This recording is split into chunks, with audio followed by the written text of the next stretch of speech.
हरे कृष्णा। तो ये जो कार्तिक महीना है, ये बहुत ही हम लोग को पता है कि ये भगवान को अति प्रिय है कि नहीं। तो ये कार्तिका देवी जो राधा रानी जो हैं, जो कीर्तिदा सुंदरी, जो उन कीर्तिदा सुंदरी की बेटी हैं, तो इनका नाम है ना कार्तिका भी है। तो ये महीना राधा रानी के नाम पे भी है ना, इसलिए ये महीना कार्तिक महीना बोला जाता है। और इसी महीने में बोला जाता है कोई भी हम आध्यात्मिक कार्य करें तो उसका हजारों गुना लाखों गुना बेनिफिट मिलता है कार्तिक महीने में।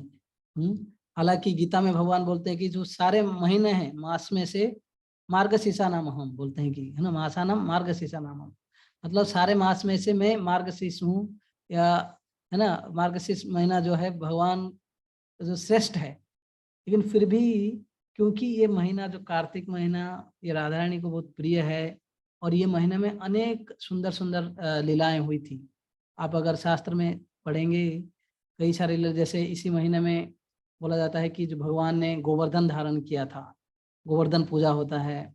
वैसे दामोदर, दाम मतलब रस्सी, उदर, जो भगवान का जो उदर को जशोदा माई ने प्रेम के रस्सी से है ना बांध लिए थे, ऐसे भगवान को कोई बांध नहीं सकता है कि नहीं।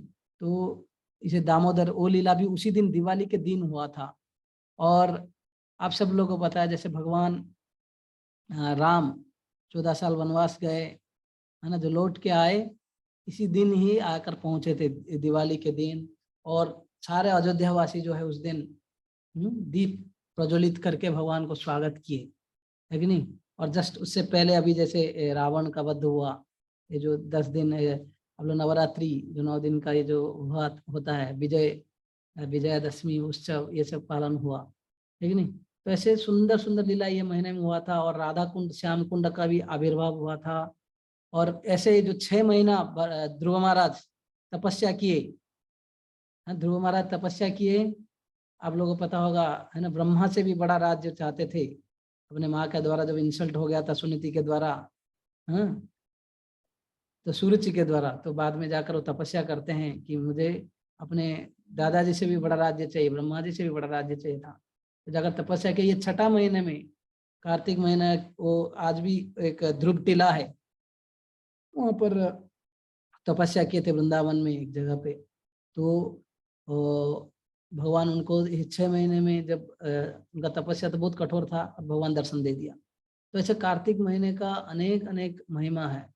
हाँ, ऐसे बोला जाता है कि कार्तिक महीने में कोई भी व्यक्ति अगर है ना थोड़ा, मतलब ये ऊर्जा व्रत रखना चाहिए हर एक व्यक्ति को या हर एक भक्त को। ऊर्जा व्रत मतलब ऊर्जा मतलब भगवान जो शक्ति, भगवान का शक्ति, वैसे राधा रानी भगवान का शक्ति है, ऊर्जेश्वरी भी उनको बोला जाता है। तो कोई भी कार्य हम इसी महीने में करते हैं, थोड़ा भी भक्ति, ऊर्जा व्रत मतलब थोड़ा एक्स्ट्रा करना चाहिए। अगर हम 16 माला कर रहे हैं तो 1-2 माला एक्स्ट्रा करना चाहिए। कोई अगर सुबह उठ नहीं रहा है सूर्योदय से पहले, प्रयास करना चाहिए सुबह सूर्योदय से पहले उठ जाएं। सुबह सुबह प्रातः कालीन स्नान करना चाहिए। हाँ, ये सब व्रत होना चाहिए कि सुबह उठें और सूर्योदय से पहले स्नान करें, भगवान का पूजा करें। और नाम कीर्तन, स्पेशली ये महीने का महिमा है कि हम ज़्यादा से ज़्यादा अगर भगवान के कथा कीर्तन में रुचि लेंगे तो हम भगवान को अति प्रिय बन जाएंगे। और लैम्प जो दीपदान का महिमा है, कोई भी भगवान को ऐसे दीपदान करता है भगवान उसको अपने धाम ले चलते हैं। तो इतना महिमा है कार्तिक महीने का। तो इसलिए हम सब लोगों को इसका बेनिफिट उठाना चाहिए। एक वास्तविक एक प्रचार का महिमा है। कोई भी अगर आप किसी को भी अगर दीपदान करने के लिए बोलोगे, भगवान बोलते कोई एक बार भी दीपदान करता है मेरे को वो प्रिय बन जाता है, अपने धाम ले आते हैं। तो इसलिए जहाँ जहाँ पर भी कई लोग जैसे अपने घर में सत्संग कार्यक्रम रखते हैं, दीपदान का कार्यक्रम रखते हैं, और सारे अड़ोस पड़ोस सब लोगों को बुला के है ना, तो दीपदान वगैरह उत्सव करते हैं, जिससे कि वो लोग भी भक्ति में जुड़ जाते हैं। तो इसलिए ये महीने में हम लोग को हर एक मोमेंट काफी स्पिरिचुअली यूटिलाइज करना चाहिए। ब्रह्मचर्य व्रत का पालन करना चाहिए। कोई भी इंद्रिय तृप्ति ये सब थोड़ा कम करके जितना ही संभव है भक्तिमय कार्य में लगना चाहिए। थोड़ा एक्स्ट्रा तपस्या करना चाहिए। सुबह जल्दी उठना, ज्यादा जप करना, ज्यादा शास्त्र पढ़ना, प्रभुपाद का पुस्तक पढ़ना, ऐसे कई हमें कार्य करना चाहिए।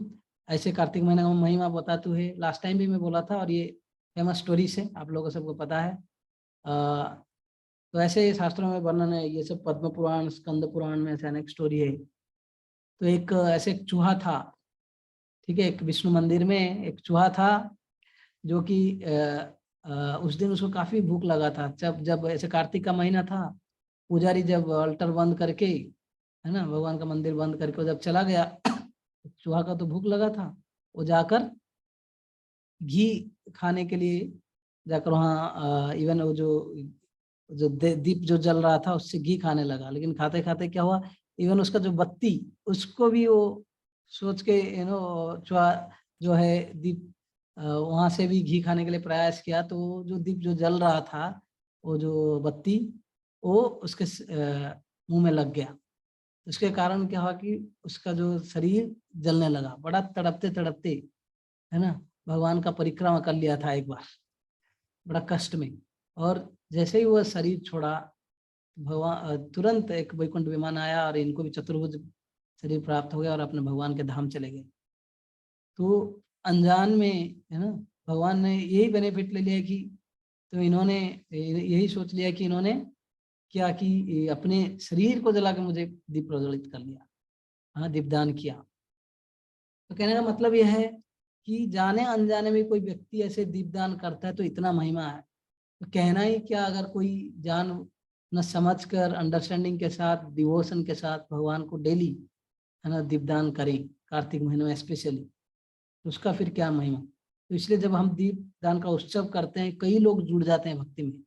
इस महीने में बहुत आसानी से लोग भक्ति में जुड़ जाते हैं। स्पेशली अगर कोई बोला जाता है कि जैसे मथुरा, वृंदावन धाम आदि अगर जाकर यही दीपदान करें भगवान का, है ना, जाकर वहाँ कथा कीर्तन में भाग लें, तो हजार हजारों लाखों गुना बेनिफिट मिलता है।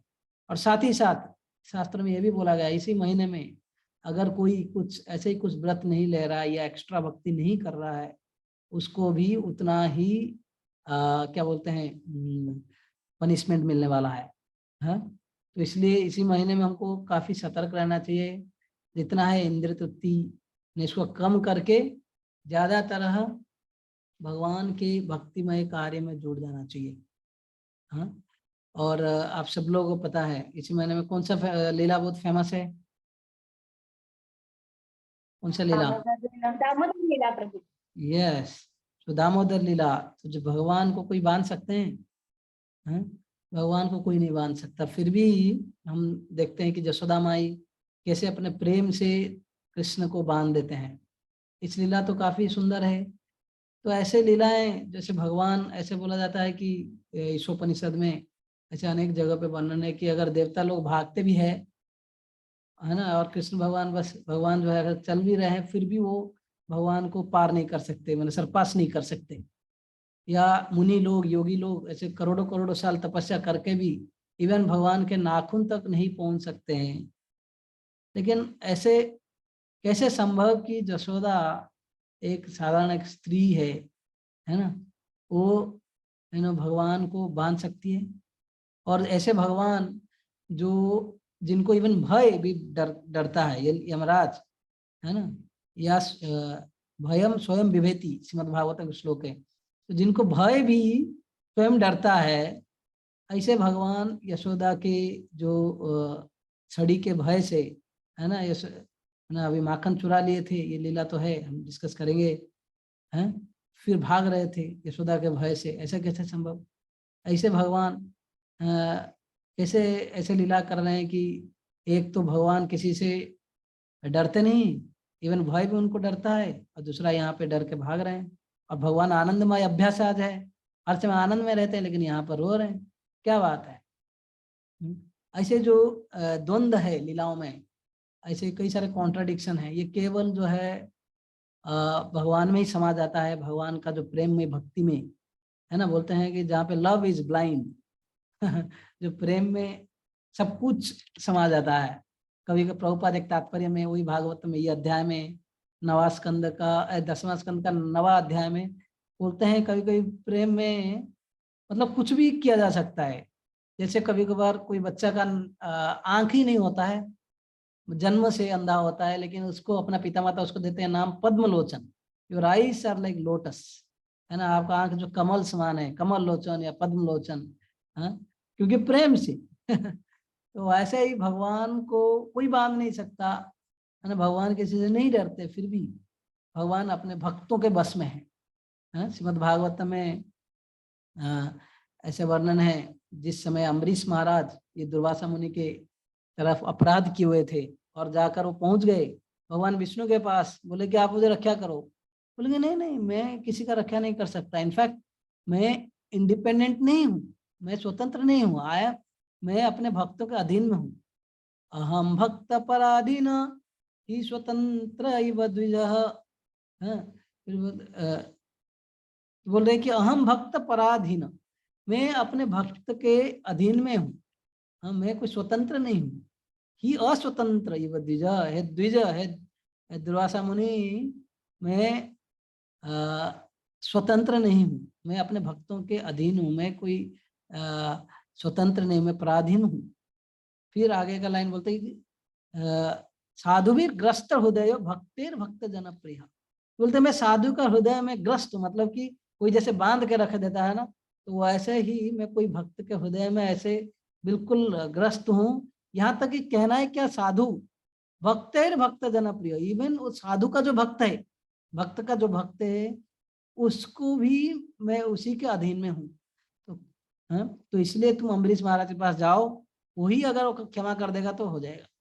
तो उस सेक्शन में कि वैष्णव के प्रति अपराध करने से वो वैष्णव ही क्षमा कर सकते हैं, भगवान नहीं। तो ऐसे कहने का मतलब है भगवान, हालांकि है ना, श्रीमद् भागवत में ऐसे श्लोक है, पहला ही श्लोक में बोलते हैं अभिज्ञ स्वराट, जो श्रीमद् भागवत 1.1.1 पहला अध्याय प्रथम स्कंद पहला श्लोक, तो वहां पर ये बोलते हैं कि मैं जो है स्वतंत्र हूँ, अभिज्ञ मतलब मुझे सब चीज का ज्ञान होता है, और साथ ही साथ मैं स्वराट, कंप्लीटली इंडिपेंडेंट।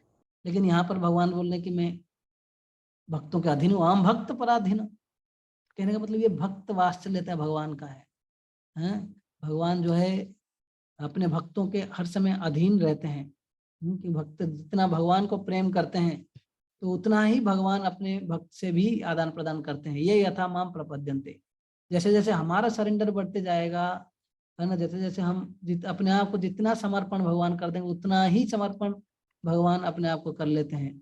ऐसे लीलाएं जो अद्भुत सुंदर प्रेममयी, ऐसे वात्सल्यमयी, ऐसे भक्त वत्सलता लीला के द्वारा भगवान ऐसे लीला क्यों करते हैं, इसके बारे में श्रीमद् भागवत में सुखदेव गोस्वामी बोलते हैं, नवा स्कंद के 24वें अध्याय में। मैं वो 2 श्लोक पढ़ूंगा, फिर दामोदर लीला का हम डिस्कस करेंगे। आप लोग कोई पढ़ने के लिए तैयार हो तो रेडी रहिए।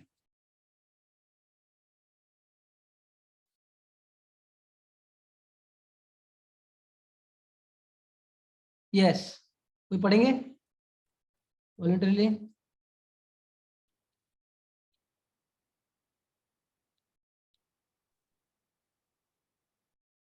यस माता, जोर से पढ़िए। प्रभु जी अध्याय कौन सा है? हाँ, आपको स्क्रीन दिख रहा है ना? स्क्रीन शेयर हो रहा है, दिख रहा है माता जी? Is it visible? दिख रहा है प्रभु जी। यस, सो वही श्लोक में पढ़ रहा हूँ, उसका ट्रांसलेशन आप पढ़िए बस।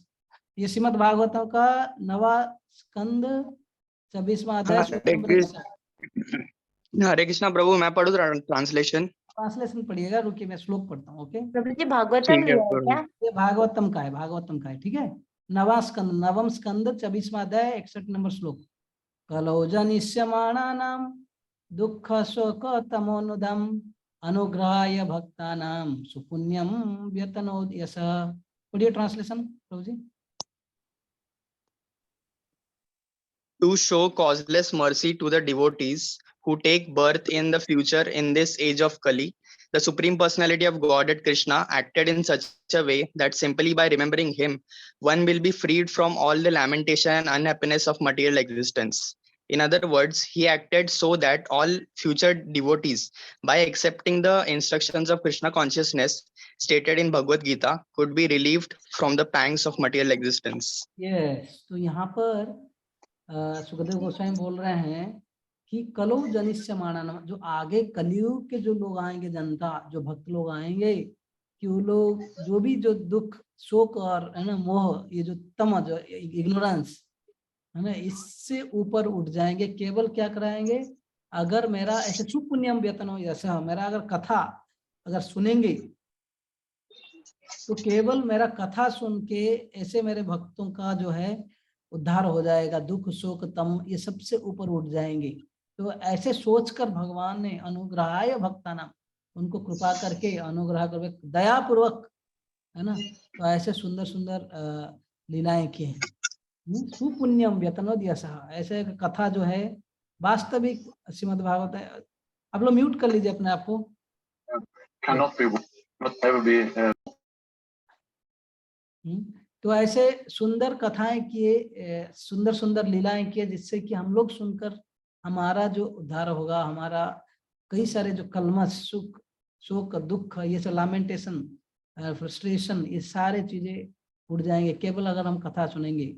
इस इनफैक्ट श्रीमद् भागवतम और एक श्लोक है जहाँ पे गोपियां भी बोलते हैं, तब कथामृतम तप्त जीवनम कवि विरीदितम कल्मषापहम श्रवण मंगलम श्रीमदाततम भुवि गृह्णन्ति ये भूरिदा जना। बोलते हैं कि तव कथा अमृतम, आपका जो कथा है, जो श्रीमद् भागवतम भक्त और भगवान के बीच में जो आदान प्रदान, भगवान के महिमा और भक्तों के महिमा, और साथ ही साथ भगवान का उपदेश भगवत गीता, ये जो कथा है दोनों गीता और भागवतम, ये अमृत के समान है। क्या है, तप्त जीवनम, ये संसार में जो लोग जल रहे हैं ये शोक और है ना मोह से, हर कोई है ना यहाँ पर जो यहाँ पे कष्ट पा रहे हैं, इन सब के लिए एक अमृत जैसे तप्त जीवनम कवि विदितम कल्मषापहम। अगर शुद्ध भक्तों के द्वारा जब ये वर्णन होता है, ये एक जो व्यक्ति का सारे कल्मश ये दूर कर देता है। श्रवण मंगलम, ये जो ऑल ऑस्पिशियस है, एक व्यक्ति का जीवन में असली मंगल तभी आरंभ हो जाता है जब भगवान के कथा अमृत में क्या बोलते हैं डुबकी लगाता है। श्रीमदाततम भुवि गृह्णन्ति भूरिदा जनाः, ऐसे व्यक्ति जो ऐसे भगवान के कथा वर्णन करता है, उससे बड़े दानी और क्या हो सकता है। उन गोपियां भी ऐसे वर्णन करते हैं। तो इसका मतलब भगवान देखो ये सारे जो लीला है कि वास्तविक कि हम लोगों के लिए, कलयुग का प्रोडक्ट के लिए। हाँ, तो ऐसे सोचकर हम लोग को इसका बिल्कुल फायदा लेना चाहिए, कथा सुनकर बारंबार। हाँ, यस, नेक्स्ट श्लोक में बोलते हैं यस्मिन् सत्कर्ण पीयूषे यशस्तीर्थ वरे सकृत श्रोतांजलिरुपस्पृश्य धुनुते कर्म वासनम। Simply by receiving the glories of the Lord through purified transcendental ears, the devotees of the Lord are immediately freed from the strong material desires and engagement in fruitive activities. बोले कि अगर केवल हम simply by hearing, सत करने पीयूषे, simply by hearing the transcendental pastimes of the Lord, इससे क्या होता है कि जो हमारे अंदर जितने भी सारे मटेरियल डिजायर्स है, भौतिक वासनाएं हैं संसार को भोग करने के लिए, केवल अगर हम कथा सुनेंगे ऐसे सारे प्रवृत्ति जो भी चले जाएंगे।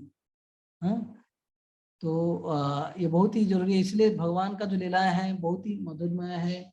ऐसे लीला करते करते भगवान जो है हमारा मन को आकर्षित कर लेते हैं, है ना। भगवान का एक ही लक्ष्य है ये दुनिया में आने का कि कैसे करके जो बद्ध जीवों को अपने तरफ आकर्षित करना।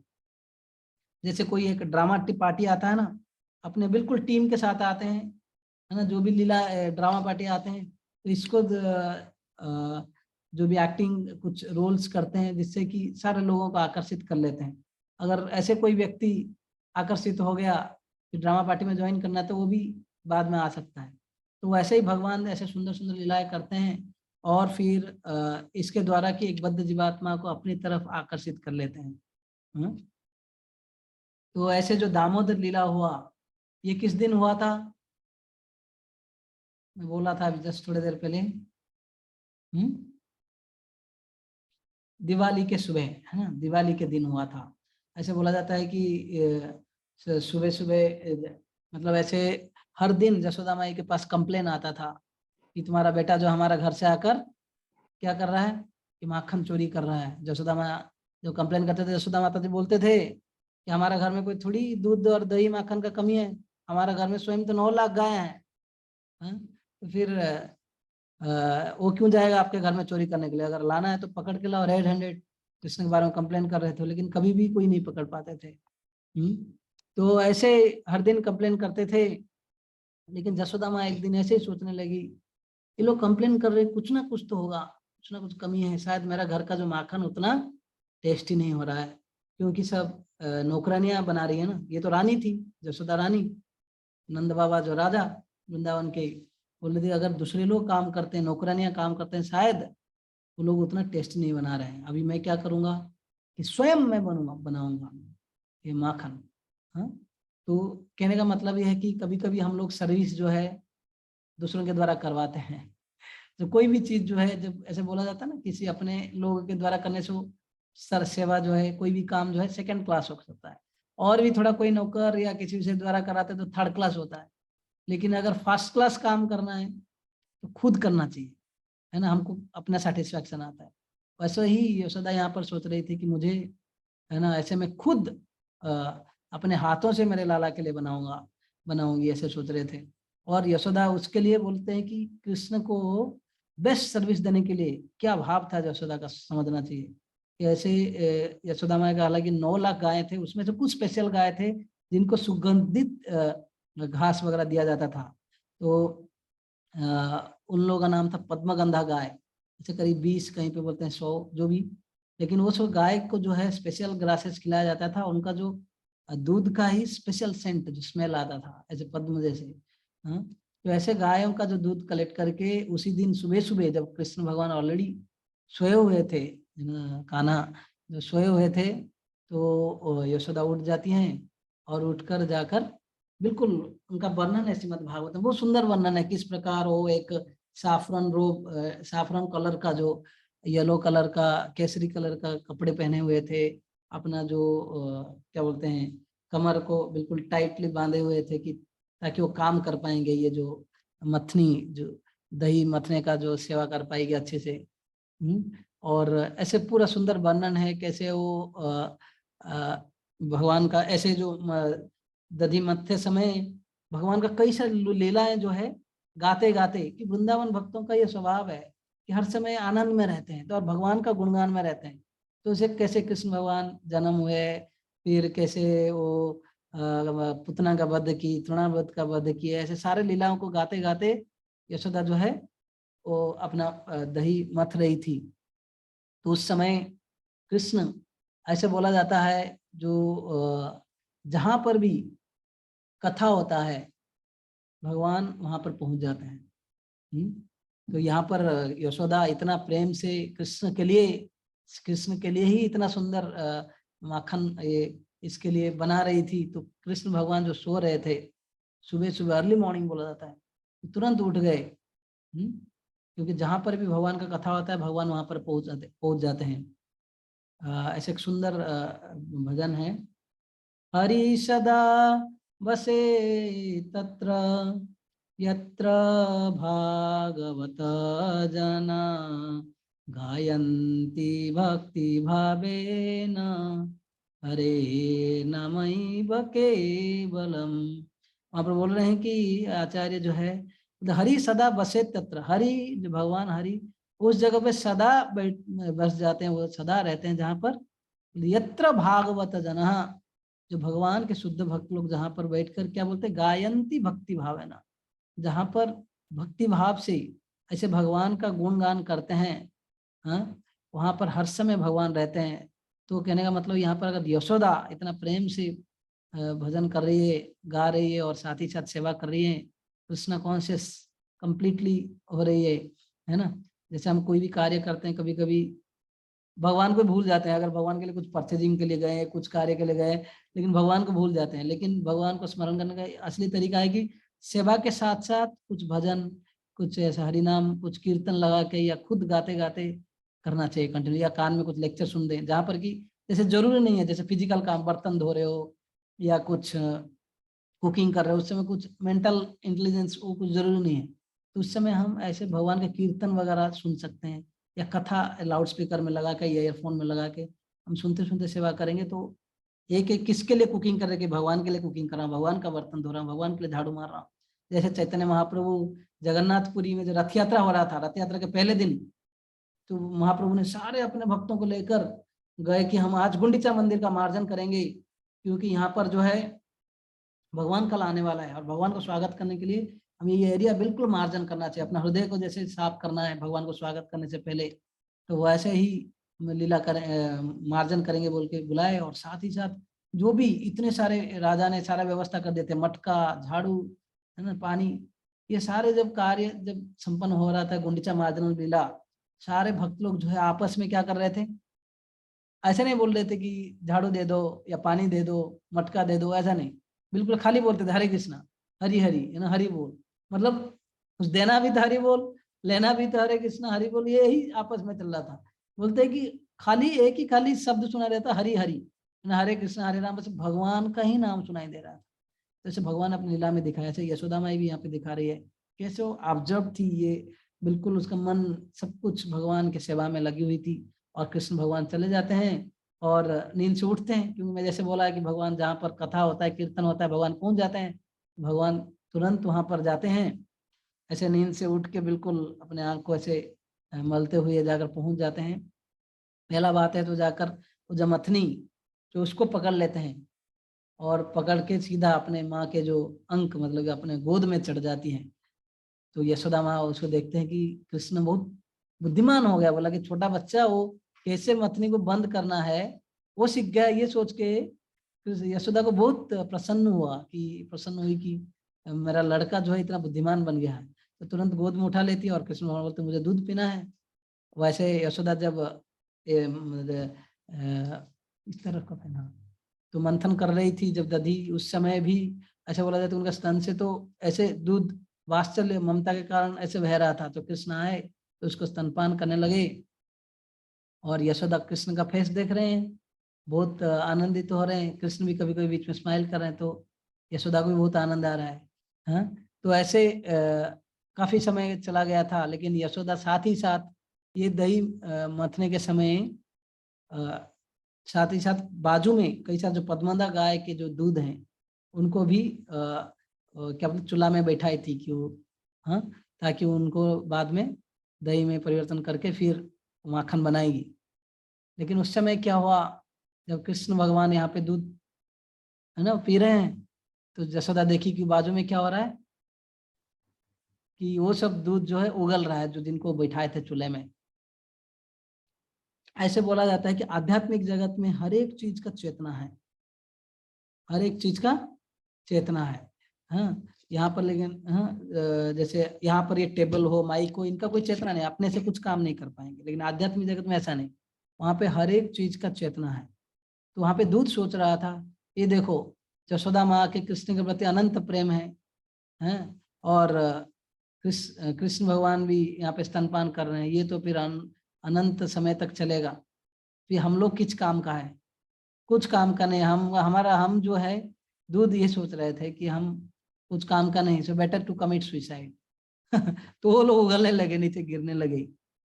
हाँ, तो जैसे वो गिर रहे थे यशोदा क्या के कृष्ण को साइड में कर देते हैं और फिर निकल जाते हैं जाकर वो दूध को निकालने के लिए वहां से।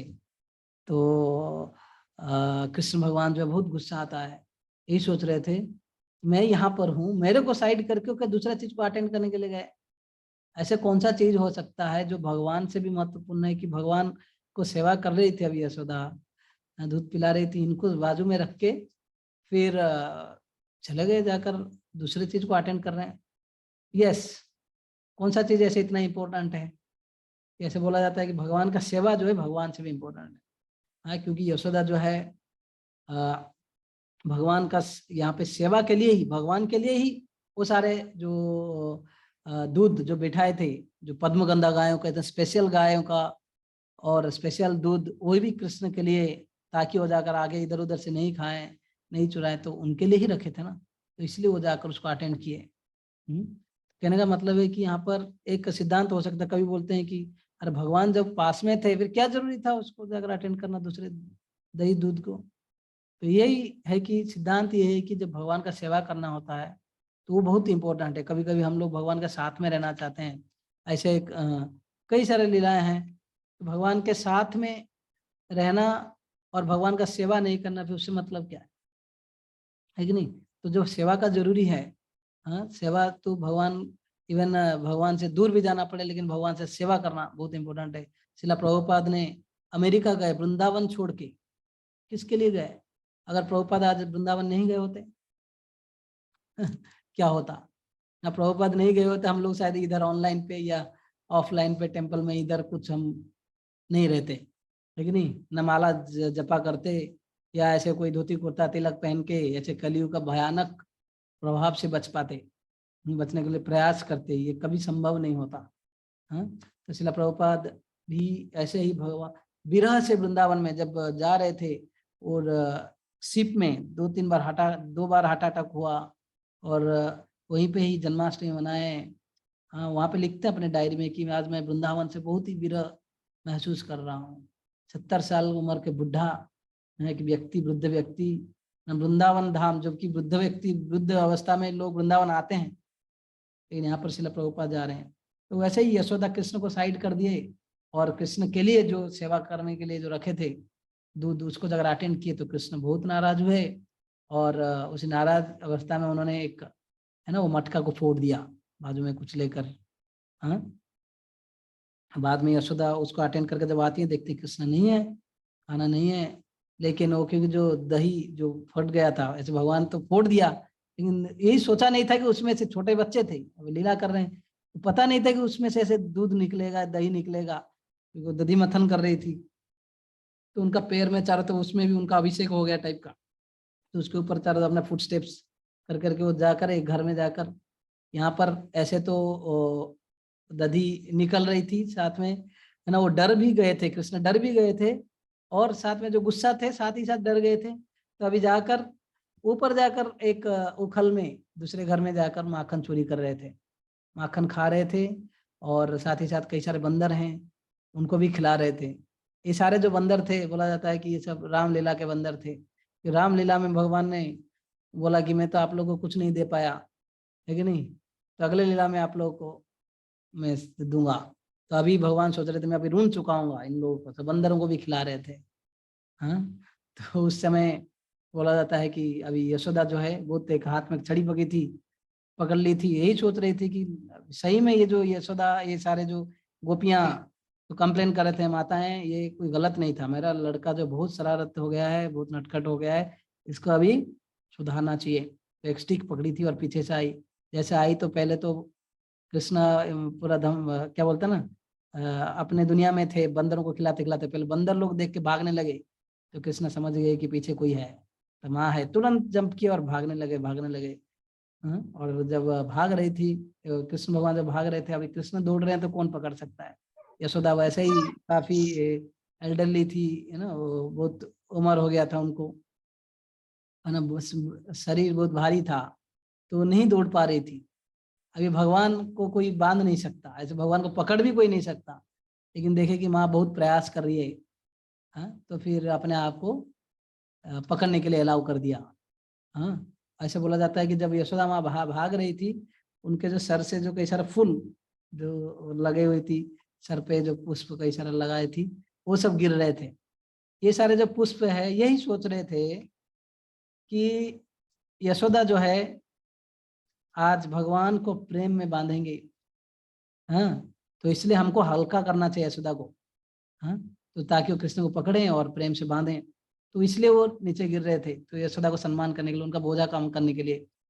और कोई कोई बोलते हैं कि ये फ्लावर लोग, आचार्य लोग से ऐसे मनोभाव लिखे हैं कि यशोदा का भाव, वो कई आचार्य लोग बोलते हैं कि यशोदा जो है आज कृष्ण का बांधेंगी, ये एक क्या बोलते हैं कि कपट है, मतलब कि एक कंस्पिरेसी है, ये अच्छा नहीं है, इसलिए हम यशोदा को सहयोग नहीं करेंगे, तो इसलिए निकल जा रहे थे अपने यशोदा के सर से।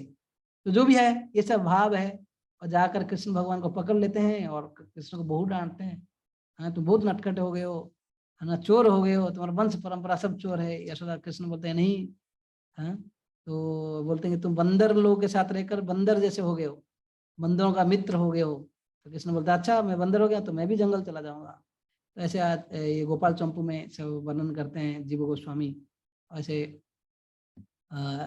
वैसे भाव जब देखते हैं, यशोदा समझती है कि अभी कृष्ण जो है डरे हुए हैं।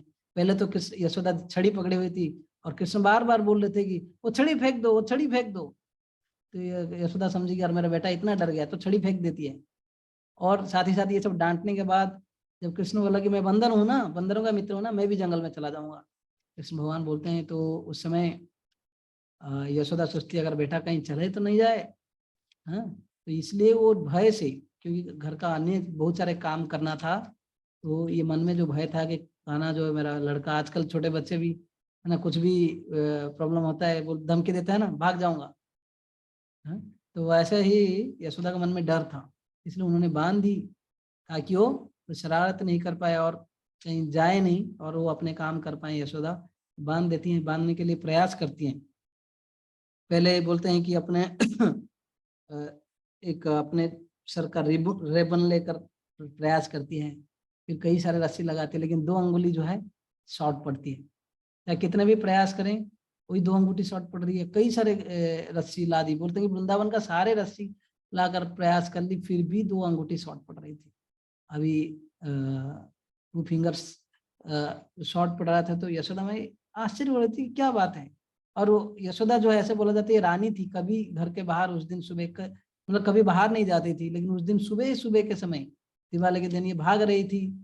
तो भगवान को जैसे तो पकड़ी जैसे तैसे करके, लेकिन और दूसरे जो माताएं थी देख रहे थे कृष्ण का जैसे शरारत और यशोदा माई का प्रयास बांधने का, तो यशोदा माँ के ऊपर से हंस रहे थे, चुगली कर रहे थे कि देखो हम बोल रहे थे, इतना कंप्लेन कर रहे थे, तुम बिल्कुल नहीं सुन रहे थे, अभी देखो।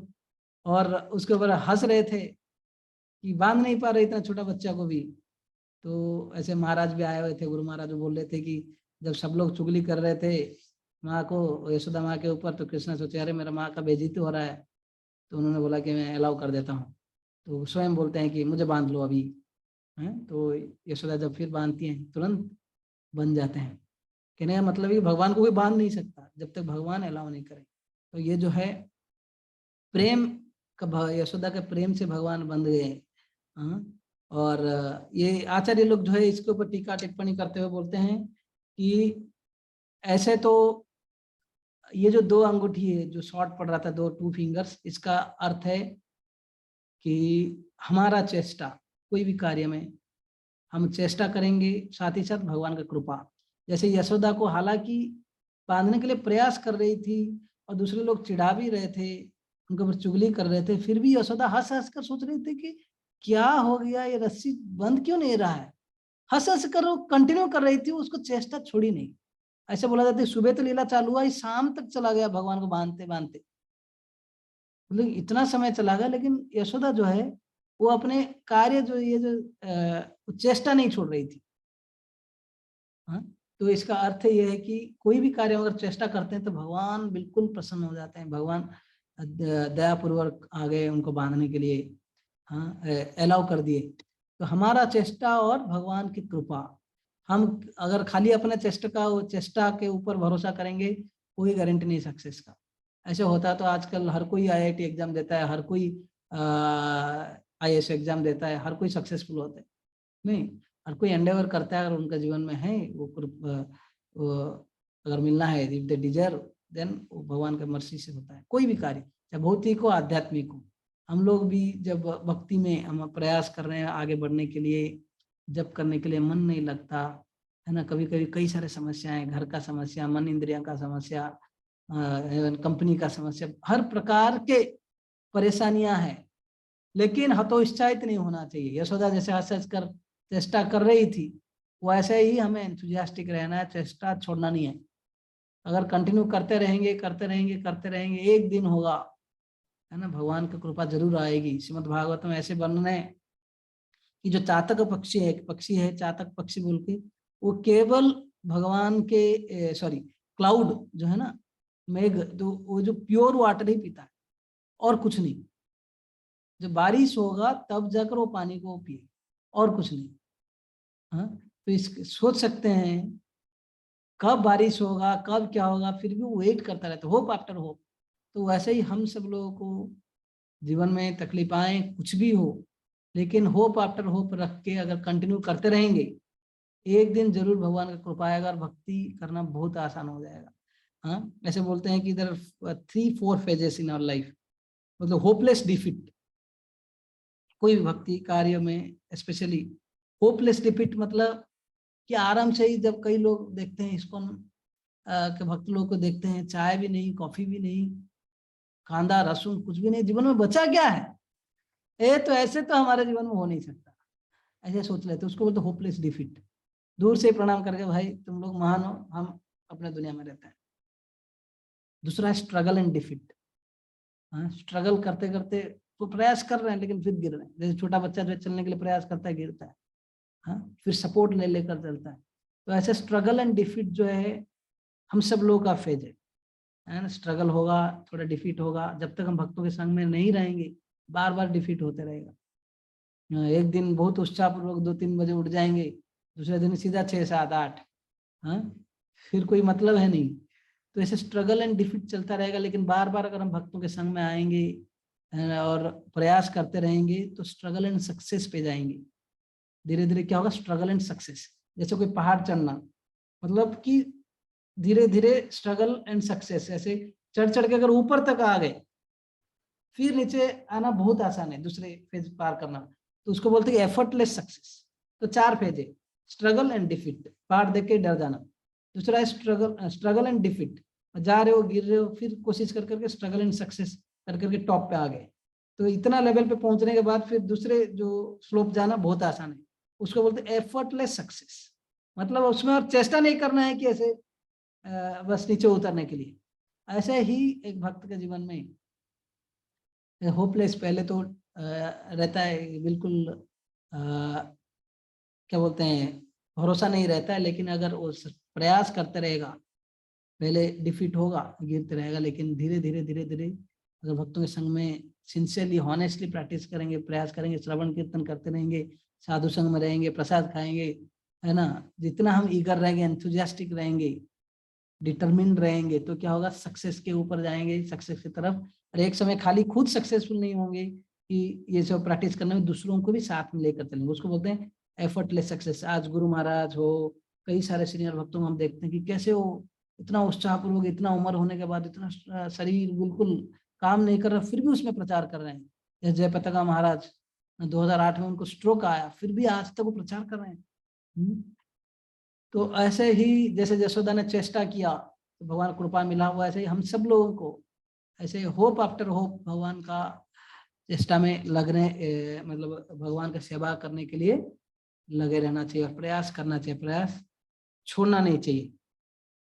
जब भगवान को ऐसे बांध दिए थे, हाँ, उस समय कृष्ण भगवान जो है याद किए कि वो बाजू में 2 वृक्ष थे, वो अमल अर्जुन वृक्ष थे। मैं जस्ट आप लोगों को दिखाता हूँ, है ना, ये लीला है। हाँ, ये 2 वृक्ष उधर थे जिनको जिनका नाम, ये नाम था अर्जुन ट्री बोल के, ठीक है। ये जो 2 वृक्ष थे, इनको पूर्व जन्म में ये नल कुबेर और मणिग्रीव थे। ये जो कुबेर, जो फाइनेंस इंचार्ज देवलोक का, तो कुबेर के 2 पुत्र थे, ये नल कुबेर और मणिग्रीव। और क्योंकि पिताजी बहुत ही अमीर है, कभी कभी बच्चे अंधे हो जाते हैं बिल्कुल इंद्रिय भोग में, ये लोग जाकर मंदाकिनी रिवर, है ना, वहाँ पर जाकर ऐसे कई सारे अप्सराओं के साथ नंग धड़ंग बिल्कुल जल क्रीड़ा कर रहे थे, एंजॉय कर रहे थे, शराब पिए हुए थे। तो उस समय सडनली जब नारद मुनि उस तरफ जा रहे थे, ये स्त्रियां तो उठ गई, सारा अप्सराएं अपने शरीर को ढाक ले, लेकिन ये लोग ऐसे ही थे, बिल्कुल नशा में थे। तो नारद मुनि सोचते हैं कि ये लोग जो क्या हो गए, बिल्कुल जड़ जैसे इनका बुद्धि हो गया है, बिल्कुल कोई चेतना नहीं है, कुछ कॉन्शियसनेस नहीं है ना, कैसे सम्मान करना है साधु को, क्या करना है। तो इनको श्राप दे दिए, और श्राप देने के बाद जब उनका नींद खुला, चेतना आया, क्षमा मांगने लगे कि हमें बचाओ। नारद मुनि बोले कि तुम जाकर नंद बाबा के गार्डन में, ब्रजभूमि में, तुम्हारा वृक्ष के जैसे 100 साल, देवताओं के 100 साल भर उधर रहो, और देवताओं का 100 साल मतलब देवताओं का 6 महीने, एक दिन हमारा 1 साल, उनका 12 घंटा मतलब हमारा 6 महीने, तो हम उनका एक दिन हमारा 1 साल। वैसे देवताओं के 360 दिन 1 साल इंटू 100, हाँ, ऐसे 36,000 साल हमारे हिसाब से अगर रहेंगे, हाँ, तो उसके बाद जाकर आपको भगवान का दर्शन होगा। लेकिन वो लोग बहुत खुश हुए जब बाद में भगवान का दर्शन हुआ। इसका मतलब है कि कभी कभी साधुओं का, जैसे शुद्ध वैष्णवों का डांट हो, श्राप हो या आशीर्वाद हो, दोनों आशीर्वाद है। अगर इन लोग आशीर्वाद नहीं मिलता तो क्या भगवान को दर्शन करना इतना आसान है? इतना आसान नहीं है। तो जब भगवान को दर्शन वो करते हैं, ऐसे सुंदर एक प्रार्थना किए थे, तो भगवान उनको स्मरण किए। वो जब बंधे हुए थे, वो 2 वृक्ष के जो पैर जुड़वा थे, उसके बीच में ये तो उखल को रखे, मतलब उसी रूट में आए भगवान, खींच लिए, तो इन लोगों का उद्धार हो गया। दोनों पैर गिर गए और ये दोनों उठ के प्रार्थना किए, और सुंदर प्रार्थना की उन्होंने। वाणी गुणानुकथने श्रवणो कथायाम हस्तौ च कर्मसु मनस्तव पादयोर्नः स्मृत्या शिरस्तव निवास जगत प्रणामे दृष्टि सताम दर्शन अस्तु भवतनुनाम। वो बोलते हैं कि अभी तक जो भी हुआ हुआ, लेकिन अभी से वाणी गुणानुकथने, भगवान हमारा जो वाणी है केवल आपके गुणगान में लगे। श्रवणों कथायाम, हमारा श्रवण का जो शक्ति है, और कानों के द्वारा हम केवल आपके कथा सुने। हस्तौ च कर्मसु, बोलते हैं कि हाथों के द्वारा केवल आपका कर्म, मतलब आपका जो इच्छा है, आपका मंदिर सेवा, न आपका ही सेवा करें। मनस्तव पादयोर्नः, मन के द्वारा आपके जो चरण है ना, पद रेणु, इसके स्मरण करें, स्मृत्या, है ना। और फिर शिरस्तव निवास जगत प्रणामे, सिर द्वारा, जो हेड के द्वारा हम आपके आपका जगत है ना, जो आपको हर जगह पे, आप जहाँ पे विद्यमान हैं, आपको हर जगह पे हम प्रणाम करते रहें, जो कि आप क्योंकि चारों तरफ विद्यमान है। तो सिर के द्वारा आपका प्रणाम करें, हाथ के द्वारा आप मंदिर का सेवा करें, आपका सेवा करें, वाणी के द्वारा आपका कथा सुने, हैं, कानों के द्वारा, वाणी के द्वारा आपका गुणगान करें, कानों के द्वारा आपका कथा सुने। ये सब भगवान के बारे में बोले, लेकिन बोल रहे कि दृष्टि सताम दर्शने अस्तु भवत तनुनाम, बोलते कि लेकिन आंखों के द्वारा जो है आपका सताम दर्शन है। सताम मतलब भगवान को सातोत्तम पति भी बोला जाता है। सताम मतलब भक्त, बोलते कि मेरा हम, लेकिन हमारा आंखों के द्वारा आपका दर्शन नहीं करके किसका बोल रहे हैं कि सताम दर्शन है, कि ऐसे भक्तों का दर्शन करें जो आपका शुद्ध भक्त लोग। क्योंकि अभी ये जो नल कुबेर मणिग्रीव, कुबेर के जो 2 पुत्र थे, ये सोच रहे थे हमने नारद मुनि का दर्शन कहाँ किया था, शराबी अवस्था में थे, बिल्कुल भोग इंद्र तृप्ति में मत्त थे। जब ऐसे साधु महात्मा आए, हमको श्राप दिए, फिर तभी तो हमारा आंख खुला और हम आकर यहाँ पर पड़े हैं। उनका हम सेवा नहीं कर पाए, इसलिए हमारा आंखों के द्वारा हम ऐसे साधु महात्मा जो नारद मुनि की कृपा से अभी आपका दर्शन हो रहा है, वैसे उनका दर्शन चाहिए। इसलिए बोलते हैं दर्शने पवित्र करो ये तुम्हार गुण। हाँ, तो ऐसे साधु का केवल दर्शन मात्र से पवित्र होता है, और उसका परिणाम है, इसे प्रमाण ये है नल कुबेर मणिग्रीव। नारद मुनि हालांकि श्राप दिए, लेकिन आज भगवान का दर्शन हो गया और भगवान उनको आशीर्वाद दे दिया, ठीक है अभी से जाओ और मेरे गुणगान करो, है ना, ऐसे ही रहो। तो फिर वो जाते हैं अपने पितृ, अपने जो है कुबेर के वहाँ। कहने का मतलब यह है कि ये प्रार्थना होना चाहिए, अभी तक जो कर लिए, लेकिन अभी से अपने वाणी के द्वारा भगवान का गुणगान हो, कान के द्वारा भगवान के बारे में सुने, हाथों के द्वारा भगवान के कर्म सेवाएं करें, मन के द्वारा भगवान का चिंतन करें, लीलाओं का चिंतन करें, और बिल्कुल अपने सर के द्वारा जब भगवान को देखते हैं, भक्तों को देखते हैं, प्रणाम करना चाहिए। दृष्टि जो है भगवान का दर्शन, भगवान का भक्तों के दर्शन में लगाना चाहिए। तो ऐसे सुंदर प्रार्थना किए, ऐसे अनेक लीलाएं हैं। तो यहाँ पर ये इवन गजेंद्र भी ऐसे स्तुति किए थे कि भगवान आप देखो, भगवान यहाँ पे बंधे हुए थे, अभी भगवान खुद बंधे हुए, लेकिन इनका उद्धार कर लिए। तो ये का आश्चर्य लीला ना, जब भगवान जो खुद बंधे हैं और ऐसे नल कुबेर मणिग्रीव का उद्धार किए, उनको बंधन से मुक्ति करा दिए, तो ये भगवान है। हमारे इसलिए ये जो ये हाथी गजेंद्र को जब लड़ाई हो रहा था ना, बोलते हजारों साल लड़ाई हो गया, उस समय लास्ट में हेल्पलेस होकर ही प्रार्थना करते हैं, माद्रक प्रपन्ना पशुपाश विमोक्षणाय मुक्ताय भूरि करुणाय नमो अलयाय स्वांसेन सर्वतनुर्न मनसि प्रतीत प्रत्यक दृश्य भगवते बृहत नमस्ते। बोलते हैं भगवान, मैं जो ये पशु शरीर में बंधा हुआ हूँ, ये बहुत कष्टदायक है, इससे मुझे मुक्ति कीजिए। क्यों? क्योंकि अगर कोई दुनिया में हर कोई बंधन में है, वो क्या हमको बंधन से निकाल सकते हैं? अरे जो बंधन से छूटा हुआ है, जिसका हाथ पैर बंधा, वो कैसे दूसरों को खोल सकता है? हाँ, तो इसलिए बोल रहे हैं कि आप मेरा जो ये मैं आपका शरण ले रहा हूँ, ये पशुपाश, जैसे पशु के जो पास ये शरीर में मैं फंसा हुआ हूँ, इससे मुझे मुक्ति कीजिए। क्यों? आप जरूर कर पाएंगे। क्यों? क्योंकि आप मुक्त है, आप इस संसार के बंधन में हो नहीं, तीनों गुणों से ऊपर हो। चलो कई लोग ऐसे कभी कभी लोग ऊपर हो सकते हैं, कुछ भी फ्री हो सकते हैं, लेकिन अगर दूसरे व्यक्ति को तभी खोलेगा ना, उसके अंदर अगर थोड़ा करुणा के भाव होगा, दया होगा, लेकिन नहीं बोलते केवल आप मुक्त नहीं हो, साथ ही साथ भूरी करुणा, आपका हृदय में करुणा भर भर के है। खाली उतना ही नहीं, करुणा खाली नहीं होने से नहीं होगा, नमो अलय, मतलब बहुत अटेंटिव हो, किसी को नेग्लेक्ट नहीं करते उद्धार करने के लिए। इसलिए तो भगवान बार बार भक्तों के रूप में आ जाते हैं, कभी कभी शास्त्र भी भेज देते हैं, स्वयं आ जाते हैं, गंगा तुलसी, हाँ, ये सारे रूप में आते हैं कि एक बद्ध जीव का उद्धार हो। हाँ, तो बोलते हैं आप attentive, every time you are working to deliver condition souls, इसलिए आप मुझे उद्धार कीजिए। आप मुक्ताय हो, आप भूरि करुणाय हो, आप अलयाय हो। ऐसे भगवान जो परमात्मा के रूप में सबके हृदय में मनसी प्रतीत बैठे हुए हैं और सब कुछ का ज्ञान है उनको, ऐसे उनको मैं प्रणाम कर रहा हूँ। तो ऐसे भगवान हमारा उद्धार करें।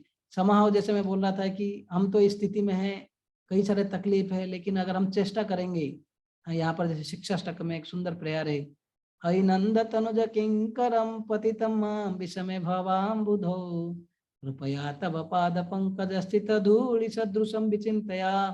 बोले भगवान, हे नंद तनुज, है ना, समहाओ, ये संसार में मैं गिर गया, पतितम माम विषमे भवाम बुधो, पता नहीं किस प्रकार, हालांकि मैं आपका हर समय किंकर हूँ, दास हूँ, लेकिन अभी मैं यहाँ पर आकर तड़प रहा हूँ, कष्ट पा रहा हूँ इस संसार के सागर में। कृपया तव पाद पंकज, दया करके कृपा करके अभी एक आपका चरण में, तव पाद पंकज में स्थित एक धूलि के सदृश हमें स्थान दीजिए, ऐसे प्रार्थना कर रहे हैं।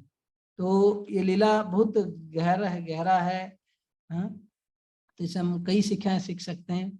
स्पेशली ये जो अंतिम शिक्षा जो मैं बोला कि हम लोगों को चेष्टा रखना चाहिए, भगवान को प्रार्थना करना चाहिए, होप आफ्टर होप रखना चाहिए कि भगवान का कृपा जरूर एक दिन आएगी, अगर हम अपना चेष्टा रखेंगे।